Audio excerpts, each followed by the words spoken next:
देखो इस क्वेश्चन में क्या है, कौन सा स्टेटमेंट ट्रू है चारों में से।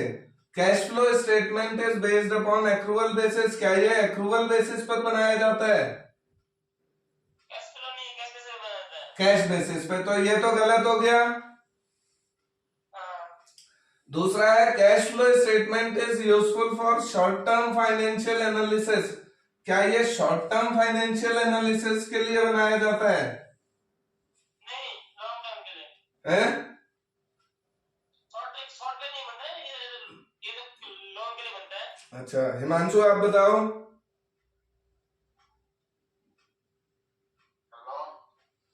ये शॉर्ट टर्म के लिए बनता है। हमने क्या बताया देखो कैश फ्लो के बारे में, कि कैश फ्लो में ओपनिंग में मेरे पास 10,000 कैश था। कैश ही नहीं, केवल कैश और कैश इक्विवेलेंट मिला के मेरे पास ओपनिंग में 10,000 थे मान के चलो।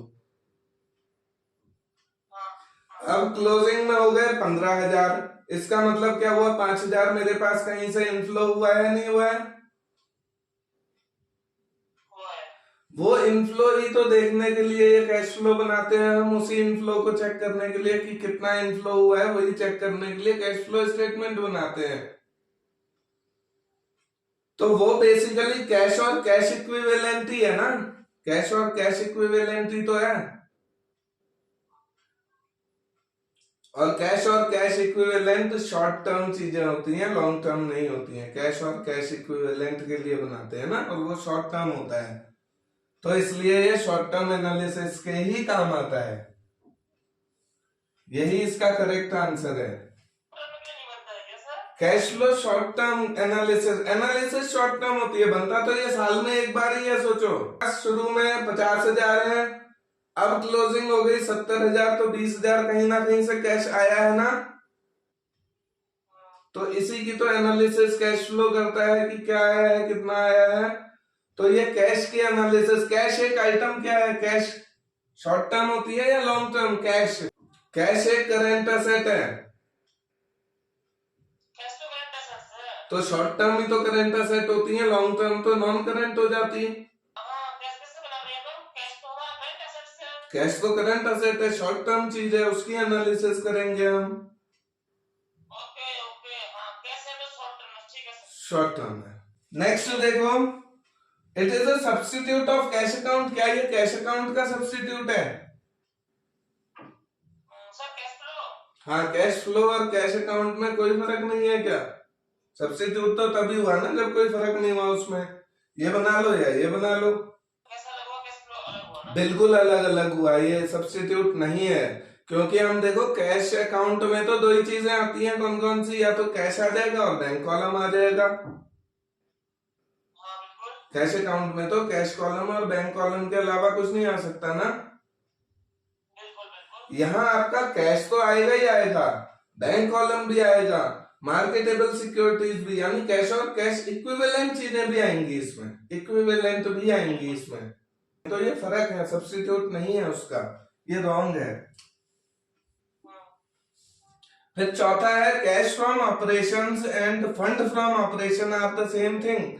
क्या कैश फ्रॉम ऑपरेशन जो हम निकालते हैं वो और फंड फ्रॉम ऑपरेशन एक ही चीजें हैं? फंड फ्रॉम ऑपरेशन तो एक है हमारा कैश फ्लो स्टेटमेंट, एक अलग चीज हो गई। एक फंड फ्लो स्टेटमेंट भी बनता है, सुना होगा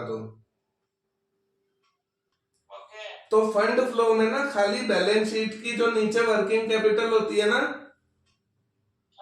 यानी करंट एसेट और करंट लायबिलिटी दो ही तो होती है वर्किंग कैपिटल, उनको ट्रीट किया जाता है वहां पर। और कैश फ्लो स्टेटमेंट के कैश फ्रॉम ऑपरेशन में हम करंट एसेट्स और करंट लायबिलिटीज को तो ट्रीट करते ही करते हैं, साथ में और भी बहुत कुछ ट्रीट करते हैं। कहते हैं which of the following is the focus of cash flow? Cash flow का फोकस क्या होता है? ये है आपका कैश ओनली, बी है आपका कैश एंड कैश इक्विवेलेंट्स, सी है आपका करंट असेट्स, डी है आपका वर्किंग कैपिटल। क्या खाली कैश की ट्रीटमेंट होती है उसमें? या कैश और कैश इक्विवेलेंट की ट्रीटमेंट होती है? हाँ करंट है, बिल्कुल सेकंड ही ऑप्शन है इसका, कैश और कैश इक्विवेलेंट की ट्रीटमेंट होती है। नेक्स्ट क्वेश्चन, ये कैश फ्लो के भी आ रहे हैं इसी चैप्टर में, कैश फ्लो के भी आएंगे, रेशियो के भी आएंगे, ठीक है।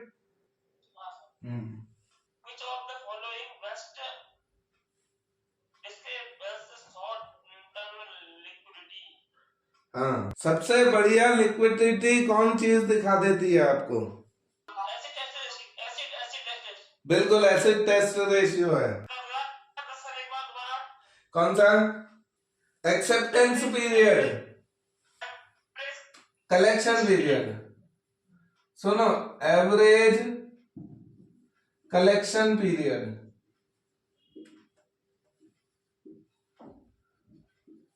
एक पीरियड तो ये है एवरेज कलेक्शन पीरियड, इसमें कलेक्शन वर्ड है, ध्यान रखना। एक पीरियड और है, उसको कहते हैं एवरेज पेमेंट पीरियड। इसमें पीरियड पेमेंट वर्ड का ध्यान रखना। अब आपको क्या करना है, कलेक्शन यानी पैसा रिसीव किससे होता है, डेटर से या क्रेडिटर से? आपको कलेक्शन किससे करते हो? डेटर से। तो एक तो नाम डेटर का याद रखोगे इस फॉर्मूले में। दूसरा, डेटर बनते किससे हैं, क्रेडिट सेल से या क्रेडिट परचेज से? क्रेडिट सेल से बनता है।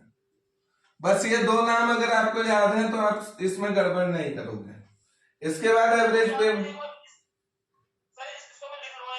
हाँ, कलेक्शन के लिए डेटर वर्ड याद आना चाहिए और क्रेडिट सेल याद आनी चाहिए, दोनों जरूरी हैं चीजें। और पेमेंट के लिए देखो, पेमेंट किसको करते हैं हम? लेनदारों को, क्रेडिटर्स को।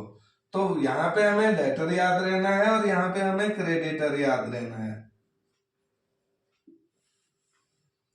क्रेडिटर जैसे डेटर बनते हैं क्रेडिट सेल से, ऐसे ही क्रेडिटर किससे बनते हैं? क्रेडिट परचेज से।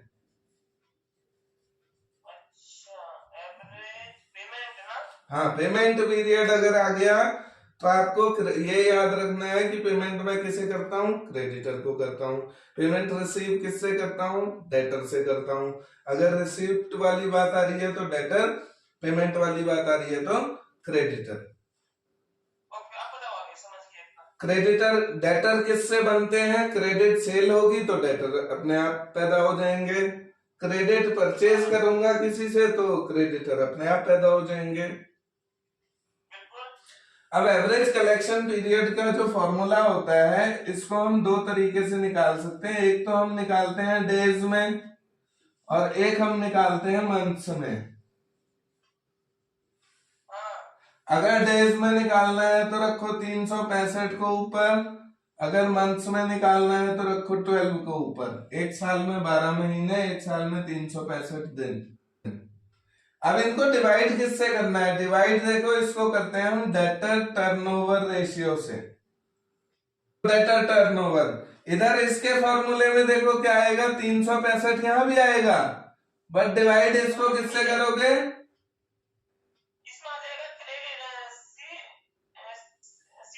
CTR, creditor turnover ratio. Very good, बिल्कुल इसके फॉर्मूले में ये आएगा, उसके फॉर्मूले में डीटीआर आएगा, इसलिए मैंने बताया डेटर याद रखो इसके लिए, क्रेडिटर याद रखो इसलिए इतने के लिए। डीटीआर का फॉर्मूला क्या होगा? डीटीआर का फॉर्मूला, डीटीआर किससे संबंधित है बताओ? सेल से, क्रेडिट सेल से, कैश सेल से?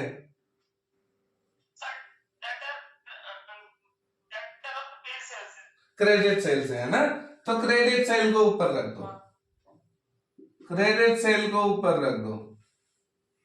यहां पर देखो, यहां क्रेडिटर टर्नओवर रेशियो कैसे निकालोगे? सीटीआर,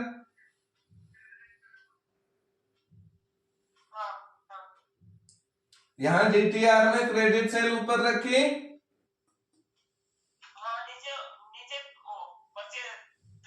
नहीं, नीचे अभी छोड़ दो, क्या रखना है पहले, ऊपर क्या रखना है समझ गया? डीटीआर में क्रेडिट सेल ऊपर रखनी है। और पेमेंट पीरियड जब निकालते हैं सीटीआर, तो सीटीआर निकालने के लिए ऊपर क्या रखोगे? जैसे इसके लिए क्रेडिट सेल रखी, इसके लिए क्या रखना होता है? Credit purchase.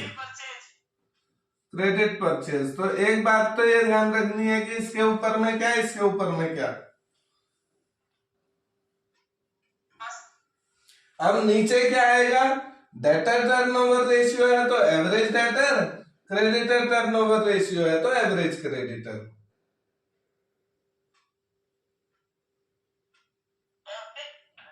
एवरेज देखो, डेटर टर्नओवर है तो एवरेज डेटर,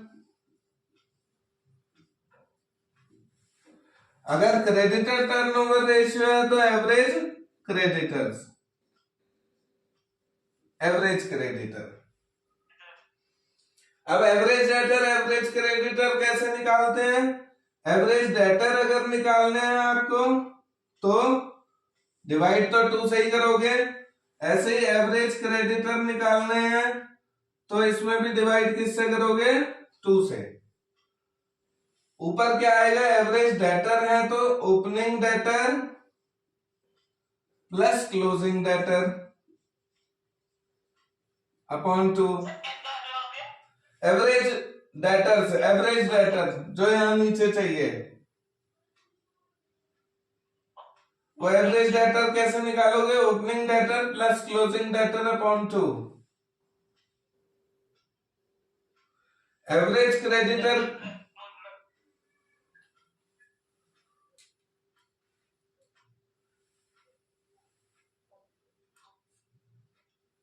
एवरेज क्रेडिटर देखो कैसे निकालोगे? जैसे एवरेज डेटर निकाले opening debtor plus closing debtor upon 2, average creditor कैसे निकालोगे? Opening creditors plus closing creditors upon 2 upon 2। ये दोनों फॉर्मूले एक साथ याद रखना।